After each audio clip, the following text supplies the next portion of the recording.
ಉತ್ತರಾಧಿಕಾರಿ ಭಾಗ 46. ಆ ಸ್ಥಳದ ನೋಟವು ಅದು ಆ ವ್ಯಕ್ತಿಯ ಖಾಸಗಿ ಸ್ಥಳ ಅಂತ ಬಲವಾಗಿ ಸೂಚಿಸ್ತಾ ಇತ್ತು. ಲ್ಯಾಪ್ಟಾಪ್ ಆನ್ ಮಾಡಿದ ನಂತರ ಅವಳು ತನ್ನ ಕೆಲಸವನ್ನು ಪ್ರಾರಂಭಿಸಿದ್ಲು. ಆದರೆ ವಾಸ್ತವದಲ್ಲಿ ಅವಳು ಕಚೇರಿಯಲ್ಲಿ ಅಥವಾ ಮನೆಯಲ್ಲಿ ಕೆಲಸವನ್ನು ಮುಗಿಸೋಕೆ ಅಂತಲೇ ಹೇಳಿ ಬಯಸಿದ್ಲು. ಆದರೆ ಆತ ಮುಖಗಂಟೆ ಹಾಕಿ ಕೆಲಸದ ನಂತರ ಸ್ವಲ್ಪ ಸಮಯ ತನ್ನೊಂದಿಗೇ ಇರಬೇಕು ಅಂತ ಬಲವಾಗಿ ವಿನಂತಿಸೋ ಥರ ಇತ್ತು. ಅವಳು ತನ್ನ ಲ್ಯಾಪ್ಟಾಪನ್ನು ಆನ್ ಮಾಡಿದ ನಂತರ ತನ್ನ ಬ್ಯಾಗ್ನಲ್ಲಿದ್ದ ಮಾಪಕಕ್ಕಾಗಿ ಹುಡುಕ್ತಾ ಇದ್ದಾಳೆ. ಆ ಕ್ಷಣದಲ್ಲಿ ಬಾಲ್ಕನಿಯಲ್ಲಿ ಸಿಗರೇಟ್ ಸೇದುವುದನ್ನು ಮುಗಿಸಿದ ಆ ವ್ಯಕ್ತಿ ಹಿಂತಿರುಗಿ ಅವಳನ್ನು ಎತ್ತಿಕೊಳ್ತಾನೆ. ಅವಳನ್ನು ಹಾಸಿಗೆ ಮೇಲೆ ಮಲಗಿಸಿ ಅವಳ ಒಂದು ಡ್ರೆಸ್ಸಸ್ನನ್ನು ರಿಮೂವ್ ಮಾಡೋಕ್ಕೆ ಪ್ರಯತ್ನಿಸ್ತಿದ್ದ. ನಾನು ನಿನಗೆ ಎಷ್ಟು ನೋವುಂಟು ಮಾಡಿದ್ದೀನಿ ಅಂತ ನೋಡಬೇಕು ಅಂತ ಹೇಳ್ತಾ ಇದ್ದಾನೆ. ಅದು ಸಂಪೂರ್ಣವಾಗಿ ಹೊಂದಿಕೊಳ್ಳದಿದ್ದರೂ ಕೂಡ ವಿಷ್ಣು ಅಲ್ಲಿ ಕೆಲವು ಬಾರಿ ಅದನ್ನು ಪ್ರಯತ್ನಿಸಿದ್ದನ್ನು ನೆನಪಿಸ್ಕೊಳ್ತಾನೆ. ಬಹುಶಃ ಆ ಜಾಗಕ್ಕೆ ಗಾಯವಾಗಿದೆಯೇ ಎಂದು ಅವರು ಕೂಡ ಒಂದು ಕ್ಷಣ ಚಿಂತಾತೀತರಾಗಿ ಹೋಗಿರ್ತಾರೆ. ಹಾಗೆ ಒಂದು ಕ್ರೂರ ಮುಗ ಎಚ್ಚರಗೊಂಡಂತೆ ಆತನ ಪ್ರೇಮದ ಕಾವು ತೀವ್ರವಾಗಿತ್ತು. ಆತ ಆ ಕ್ಷಣಗಳಲ್ಲಿ ತಾನು ಹೇಗೆ ವರ್ತಿಸ್ತೇನೆ, ಅವಳಿಗೆ ಎಷ್ಟು ನೋವಾಗಬಹುದು ಅಂತ ಆತ ಊಹೆ ಕೂಡ ಮಾಡಿರಲಿಲ್ಲ. ಕೃಷ್ಣವೇಣಿ ವಧೆಗೆ ಇಡಲಾದ ಮಾಂಸದ ತುಂಡಿನಂತಿದ್ಲು. ಆತನ ಪ್ರೀತಿಯ ಆವೇಗದಿಂದ ಛಿದ್ರಗೊಂಡು ಸಂಪೂರ್ಣವಾಗಿ ನುಂಗಲು ಕಾಯುತ್ತಿರುವಂತೆ ಭಾಸವಾಗ್ತಿತ್ತು. ಶಾಂತವಾಗಿರು, ನೀನು ನಿಧಾನವಾಗಿ ಅದಕ್ಕೆ ಒಕ್ಕೊಳ್ತೀಯ, ವಿಷ್ಣುವರ್ಧನ್ ಗಂಭೀರ ಹಾಗೂ ಮೃದುವಾದ ಧ್ವನಿಯಲ್ಲಿ ಹೇಳ್ತಾನೆ. ಅವನು ಆಕೆಯ ಮಸುಕಾದ ಕುತ್ತಿಗೆ ಹಿಂಭಾಗಕ್ಕೆ ಮುತ್ತಿಡಿದಾಗ ಅದು ಆಕೆಗೆ ಭಯವನ್ನು ಕ್ಷಣಕಾಲ ಮರೆಯುವಂತೆ ಮಾಡಿತ್ತು. ಆತನ ಬೆಚ್ಚಗಿನ ದೊಡ್ಡ ಕೈ ಆಕೆಯ ಆ ಒಂದು ಹೊಕ್ಕುಳ ಭಾಗವನ್ನು ಆವರಿಸಿತ್ತು. ಗಾಬರಿ ಭಯವು ಆಕೆಯನ್ನು ಗಾಯಗೊಂಡ ಪುಟ್ಟ ಪ್ರಾಣಿಯಂತೆ ನಡುಗುವಂತೆ ಮಾಡ್ತಿತ್ತು. ಆಕೆ ಅರಿವಿಲ್ಲದೆ ಕೂಲರ್ ವಿರುದ್ಧ ಒದ್ದಾಡ್ತಾ ಇರ್ತಾಳೆ. ಆಕೆಯ ಇಡೀ ದೇಹವು ನಡುಗಿತ್ತು. ಮೆದುಳು ಹೆಚ್ಚಿನ ಆಮ್ಲಜನಕಕ್ಕಾಗಿ ಆತುರಿತಾ ಇತ್ತು. ಬಲವಾದ ನಾಚಿಕೆಯ ಭಾವನೆ ಆಕೆಯ ದುರ್ಬಲ ಮನಸ್ಸಿನ ಮೇಲೆ ದಾಳಿಯನ್ನು ಮಾಡ್ತಿತ್ತು. ವಿಷ್ಣುವರ್ಧನ್ ಆಕೆಯ ಮಸುಕಾದ ಕುತ್ತಿಗೆ, ಕೆಂಪು ಕಿವಿಗಳ ಮೇಲೆ ತನ್ನ ಮುದ್ದಿಸುತ್ತಾ ಉಜ್ತಾ ಇದ್ದಾನೆ. ಆತ ತೀವ್ರ ಅನುರಾಗದಿಂದ ಸಂಪೂರ್ಣವಾಗಿ ಮಗ್ನನಾಗಿದ್ದು. ಆ ಕ್ಷಣದಲ್ಲಿ ಆಕೆಯ ವೇಗದ ಉಸಿರಾಟ ಮತ್ತು ಸಣ್ಣ ನರಳುವಿಕೆ ಆತನಿಗೆ ತೀರಾ ಸ್ಪಷ್ಟವಾಗಿ ಕೇಳಿಸ್ತಾ ಇತ್ತು. ಇಲ್ಲ, ಕೃಷ್ಣವೇಣಿಗೆ ಆತನ ತೀವ್ರವಾದ ಬಲವನ್ನು ಸಹಿಸಿಕೊಳ್ಳೋಕೆ ಸಾಧ್ಯವೇ ಆಗಲಿಲ್ಲ. ಆತನ ಪ್ರೀತಿಯ ಆವೇಗವು ಆಕೆಯನ್ನು ಹಿಂಸಿಸಿತ್ತು. ಇಲ್ಲ, ದಯವಿಟ್ಟು ಬೇಡ. ಇದು ಮೊದಲ ಬಾರಿಯಲ್ಲದಿದ್ದರೂ ಕೂಡ ಆಕೆಗೆ ಆತನನ್ನು ಸಂಪೂರ್ಣವಾಗಿ ತಡೆದು ಹಿಡಿದಿಡಲು ಸಾಧ್ಯವೇ ಆಗಲಿಲ್ಲ. ವಿಷ್ಣುವರ್ಧನ್ನ ಹಣೆಯ ಮೇಲಿನ ರಕ್ತನಾಳಗಳು ತೀವ್ರ ತಾಪದಿಂದ ಉಬ್ಬಿ ಬಂದಿದ್ವು. ಅವನ ಮುಖದಲ್ಲಿ ಯಾವುದೋ ಒಂದು ಬದಲಾವಣೆ. ಕೃಷ್ಣವೇಣಿ ಆತನ ಬೆನ್ನನ್ನು ಬಿಗಿಯಾಗಿ ಅಪ್ಪಿಕೊಂಡಿದ್ದರಿಂದ ಆತನ ಮುಖವನ್ನು ನೋಡಲಾಗಲಿಲ್ಲ. ಆದರೆ ಆಕೆ ತಲೆ ತಾಗಿದಾಗ, ಆತ ಮುನ್ನುಗ್ಗಿದಾಗಲೆಲ್ಲ ಆತನ ಬಲಿಷ್ಠ ಕೈಗಳಲ್ಲಿ ರಕ್ತನಾಳಗಳು ಉಬ್ಬಿ ಬರುತ್ತಿರುವಂಥದ್ದನ್ನು ಅವಳು ಗಮನಿಸ್ತಾಳೆ. ಆತನ ದೇಹದಿಂದ ಹೊರಹೊಮ್ಮುತ್ತಿರುವಂಥ ಸಿಗಾರ್ ಮತ್ತು ವಿಶಿಷ್ಟ ಸುಗಂಧದ ವಾಸನೆಯಲ್ಲಿ ಆಕೆ ಮುಳುಗಿ ಹೋಗಿದ್ಲು. ಈ ಇಬ್ಬರು ಸಿಬ್ಬಂದಿ ಭಾವನೆಗಳು, ಪರಿಣಾಮಗಳು ಸ್ಫೋಟಗೊಳ್ಳುವ ಹಂತದಲ್ಲಿದ್ದವು. ನಾನು ಕಚೇರಿಯಲ್ಲಿ ಇನ್ನೂ ಸ್ವಲ್ಪ ಕೆಲಸ ಮುಗಿಸ್ಬೇಕು. ಆ ಪ್ರೇಮಮಯ ಕ್ಷಣದಲ್ಲಿ ಕೆಲಸದ ಬಗ್ಗೆ ಆಕೆ ಮಾತನಾಡಿದ್ದು ಆತನಲ್ಲಿದ್ದ ಜ್ವಾಲೆಯನ್ನು ಇನ್ನಷ್ಟು ಕೆರಳಿಸಿತು. ಆಕೆ ಬೇರೇನೋ ಹೇಳುವ ಮೊದಲೇ ಆತನ ಬಲವಾದ ತೋಳುಗಳು ಆಕೆಯನ್ನು ಆರಾಮ ಕುರ್ಚಿಯಲ್ಲಿ ಮೇಲಕ್ಕೆತ್ತಿ ಕೂರಿಸ್ತವೆ. ಆಕೆಯನ್ನು ಕೆಳಗೆ ಇಡಲು ಬೇರೆ ಜಾಗವೇ ಇಲ್ಲದೆ ಆಕೆಯ ದೇಹವನ್ನು 1 ಮೀಟರ್ಗಿಂತ ಹೆಚ್ಚು ಅಗಲವಿದ್ದ ಕೂಲರ್ಗೆ ಹೊತ್ತಿ ಹಿಡಿತಾನೆ. ಕೂಲರ್ನಿಂದ ಹರಿದು ಬಂದ ತಂಪಾದ ನೀರಿನ ಹನಿಗಳು ಆಕೆಯ ಉಡುಪನ್ನು ನೆನೆಸಿ ಕೊನೆಗೆ ಆಕೆಯ ರೇಷ್ಮೆಯಂಥ ಬೆನ್ನಿನ ಮೇಲೆ ಹರಡ್ತವೆ. ವಿಷ್ಣುವರ್ಧನ್ ಆಕೆಯ ಮೃದುವಾದ ಆ ಒಂದು ತನು ತಾಗಿ ನಿಂತನು. ಅವರ ನಡುವೆ ಯಾವುದೇ ಅಂತರವನ್ನು ಬಿಡಲಿಲ್ಲ. ಇದರಿಂದಾಗಿ ಕೃಷ್ಣವೇಣಿಗೆ ಉಸಿರಾಡಲು ತುಂಬ ಕಷ್ಟಕರವಾಗುತ್ತೆ. ಅದನ್ನು ಸ್ವಲ್ಪ ಊದಿಕೊಂಡ ದೊಡ್ಡ ಕೈಗಳು ಆಕೆಯ ಮೇಲೆ ಆಕೆಯನ್ನು ತೀವ್ರವಾಗಿ ಸ್ಪರ್ಶಿಸ್ತಾ ಇದ್ವು. ಆತ ಎಷ್ಟೇ ಅವಳನ್ನು ಆಲಿಂಗಿಸಿದರೂ ಕೂಡ ಅದನ್ನು ತೃಪ್ತಿ ತೀರಲಿಲ್ಲ. ಆಕೆಯ ಎದೆಯಲ್ಲಿದ್ದ ಸಂಪೂರ್ಣ ಆಮ್ಲಜನಕವೇ ಹೊರಹೋದಂತಾಯಿತು. ಕೃಷ್ಣವೇಣಿ ವೇಗವಾಗಿ ನರಳುತ್ತಿದ್ದಾಳೆ. ಆತ ತನ್ನ ದೊಡ್ಡ ಕೈಗಳಿಂದ ಆಕೆಯನ್ನು ಬಿಗಿಯಾಗಿ ಹಿಡಿದಿದ್ದಾನೆ. ವಿಷ್ಣುವರ್ಧನ್ ತನ್ನ ಸಂಪೂರ್ಣ ತಾಳ್ಮೆಯನ್ನು ಕಳೆದುಕೊಳ್ಳುತ್ತಿದ್ದಾನೆ. ವರ್ಷಗಳ ಕಾಲ ಮನಸ್ಸಿನಲ್ಲಿ ಹತ್ತಿಕ್ಕಿರುವಂತಹ ಆಕೆಯ ಮೇಲಿನ ಆತನ ಅಪಾರ ಆಸೆ ಸ್ಫೋಟಗೊಳ್ಳುವ ಹಂತದಲ್ಲಿತ್ತು. ಕೊನೆಗೂ ಆತ ತನ್ನ ಸರ್ವಸ್ವವನ್ನು ದಾರಿ ಎರೆಯಲು ತಾನಾಗಿ ಸೃಷ್ಟಿಯಾದ ನಾರಿಯನ್ನು ಕಂಡುಕೊಂಡಿರ್ತಾನೆ.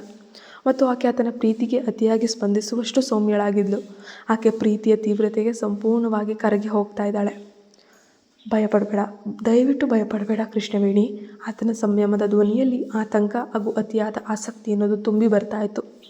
ವಿಷ್ಣುವರ್ಧನ್ ಆಕೆಯನ್ನು ಗಟ್ಟಿಯಾಗಿ ಇಳುಕೊಂಡು ಅಲ್ಲಿಂದ ತಪ್ಪಿಸಿಕೊಳ್ಳಲು ಕೊಂಚವೂ ಅವಕಾಶವನ್ನು ಕೂಡ ನೀಡಲಿಲ್ಲ. ಆಕೆಯ ತೊಡೆಯ ಭಾಗಕ್ಕೆ ತನ್ನ ಸಾಮೀಪ್ಯದ ಸ್ಪರ್ಶ ಉಂಟಾದಾಗ ಆ ಅನುಭವ ಆಕೆಯನ್ನು ಒಳಗಿನಿಂದ ಒಂದು ಕ್ಷಣ ನಡಗಿಸಿ ಬಿಡುತ್ತದೆ.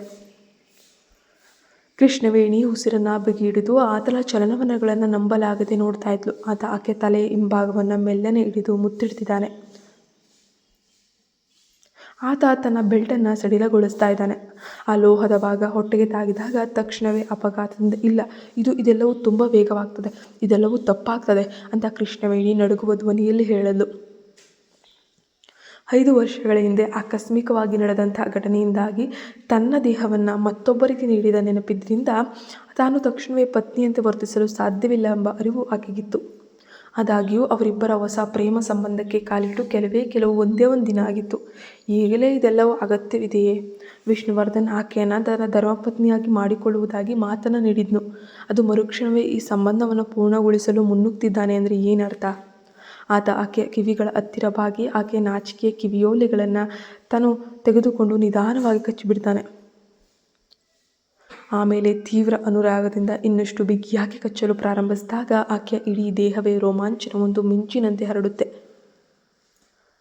ಆಗ ಕೃಷ್ಣವೇಣಿ ಸಂಪೂರ್ಣವಾಗಿ ದುರ್ಬಲಳಾಗಿದ್ದಾಳೆ. ಆತನ ವಶವಾಗಿದ್ದಾಗ ವಿಷ್ಣುವರ್ಧನ್ ಇದ್ದಕ್ಕಿದ್ದಂತೆ ಆಕೆಯ ದೇಹವನ್ನು ತನ್ನತ್ತ ತಿರುಗಿಸಿಕೊಳ್ತಾನೆ. ಆಕೆಯ ಮುಖ ಈಗ ನೇರವಾಗಿ ಆತನಿಗೆ ಎದುರಾಗಿತ್ತು.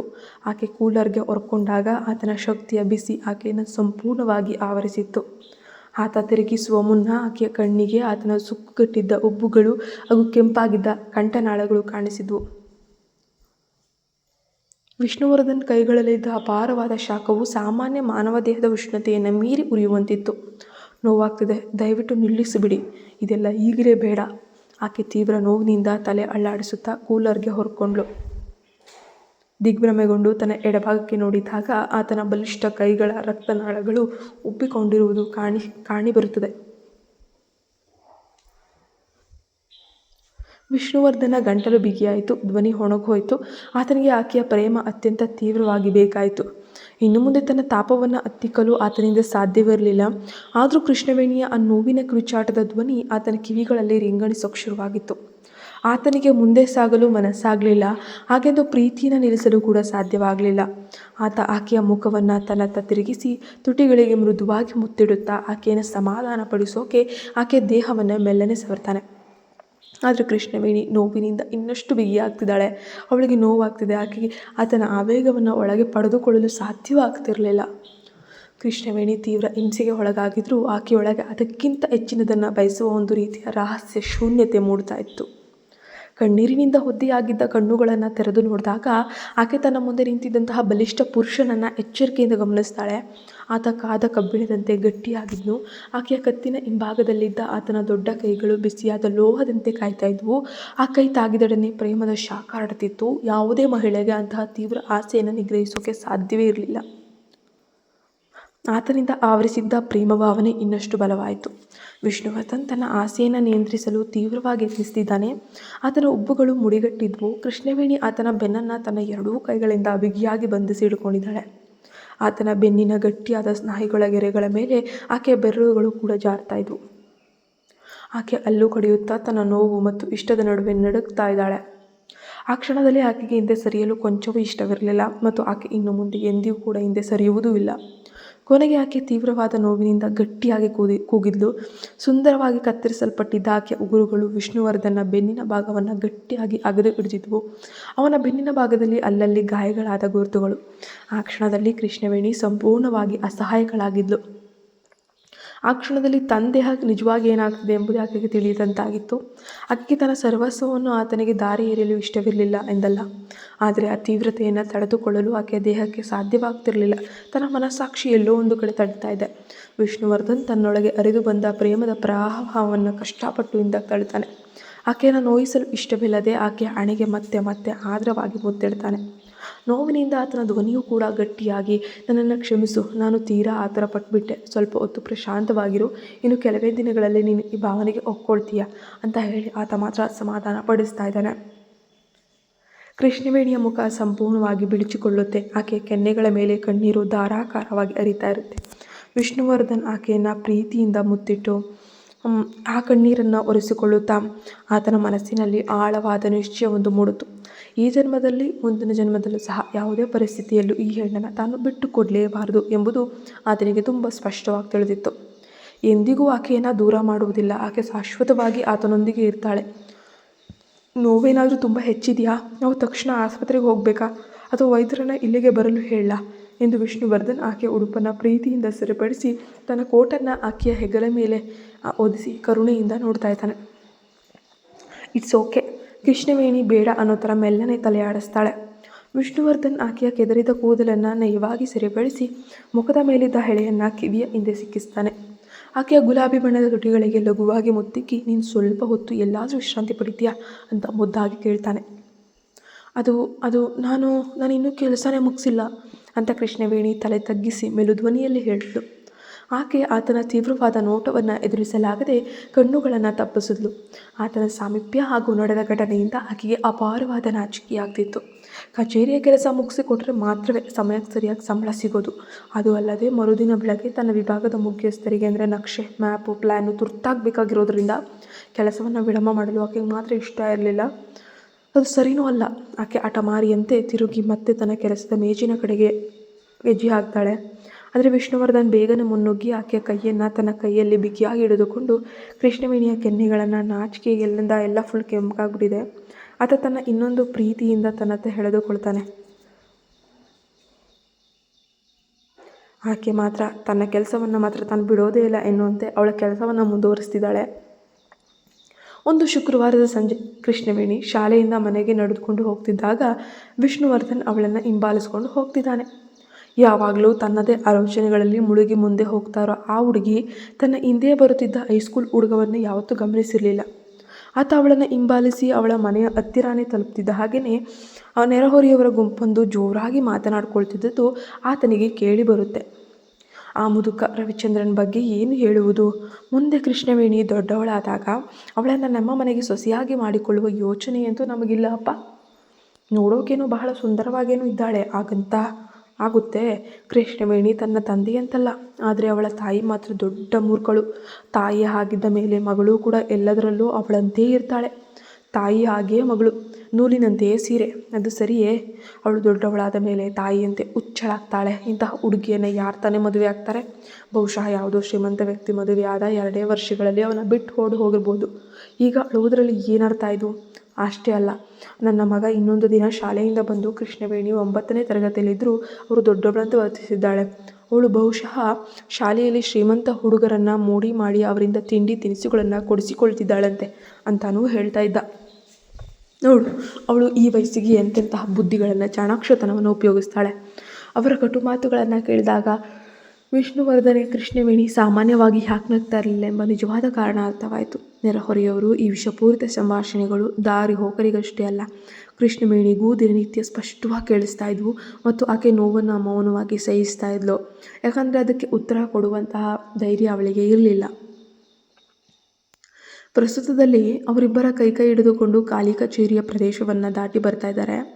ಲಿಫ್ಟ್ನಿಂದ ಕೆಳಗಿಳಿದು ಕಾರ್ಪೊರೇಟ್ ಕಟ್ಟಡದಿಂದ ಹೊರಬಂದಾಗ ವಿಷ್ಣುವರ್ಧನ್ ಆಕೆಯ ಒಂದು ಕಾರಿನ ಬಾಗಿಲನ್ನು ತೆರೆದು ಕುಳಿತುಕೊಳ್ಳಲು ಹೇಳ್ತಾನೆ. ಆಕೆ ಕಾರ್ನೊಳಗೆ ಕುಳಿತ ನಂತರ ಆತ ತಿರುಗಿ ಮುಖ ಗಂಟು ಹಾಕ್ಕೊಂಡು ಸಿಗರೇಟನ್ನು ಹಚ್ಚುತ್ತಾನೆ.